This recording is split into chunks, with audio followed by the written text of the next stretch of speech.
कुछ देश ऐसे हैं जिनकी ठगाई का ठिकाना ही नहीं है, जो नियम तोड़ने और अपनी मर्जी चलाने में माहिर होते हैं। और इनमें सबसे ऊपर चीन ही नजर आता है।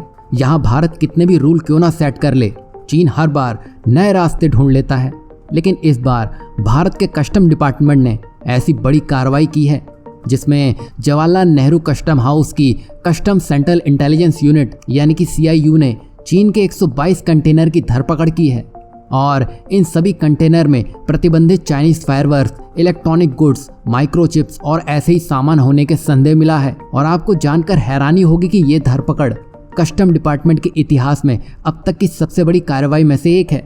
मतलब यहाँ भारत की तरफ से बड़ा एक्शन देखने को मिला है। जहाँ चीन कई रास्ते बनाने में था, तो वहीं भारत भी उन सभी रास्तों को ढूंढ ढूंढ कर बर्बाद करने में लगा है। और खास बात तो यह है कि इन सभी कंटेनरों को गलत जानकारी देकर इंपोर्ट किया गया है। मतलब पेपर में कुछ और असल में कुछ और। लेकिन यहाँ एक बात अच्छी रही कि कस्टम अधिकारियों को कंटेनरों से संबंधित गोपनीय सूचना भी मिली है। वहीं ये सभी 122 कंटेनर एक ही जहाज पर JNPT पर पहुंचे हैं। और भारत की एजेंसियों के पास टैक्स की चोरी से जुड़े ट्रेड गुड्स और प्रतिबंधित चाइनीज फायरवर्क्स की पूरी जानकारी मिल चुकी है।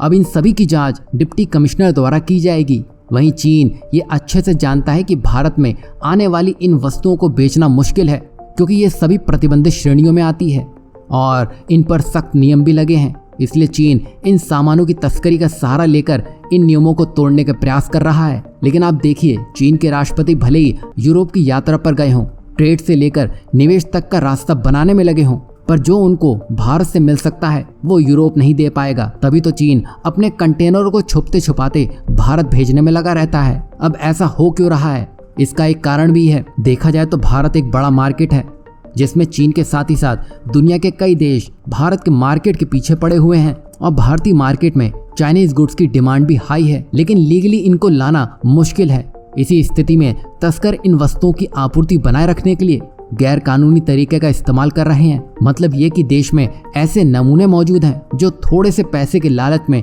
अपने देश को बेचने को तैयार हो चले हैं। वहीं बात की जाए बाहर से आने वाले पटाखों की, तो इसमें रेड लीड और लिथियम जैसे जहरीले रसायन होते हैं। और चीन पर ऐसा शक है कि वो इन्हीं प्रतिबंधित फायरवर्क्स की खेप की तस्करी कर रहा है और भारत में वो डिस्ट्रीब्यूट और उसकी सेल बढ़ाने में लगा है। वहीं इसी से जुड़ा एक मामला 2009-2010 के आसपास आया था, जिसमें डायरेक्टरेट ऑफ रेवेन्यू इंटेलिजेंस यानी कि DRI और कस्टम डिपार्टमेंट ने एक बड़े ऑपरेशन में 2500 कंटेनर को रोक दिया था, जिसमें से हर बार की तरह चाइनीज फायरवर्क्स, ट्रेड गुड्स मौजूद थे। इससे आप अच्छे से समझ सकते हैं ये चीन का अभी का नहीं है, लेकिन भारत की सख्ती की वजह से 2500 के नंबर को 122 में ही समेट दिया गया है। वरना ना जाने चीन कब का ये सामान बेच कर अमेरिका को ही कब का पछाड़ चुका होता।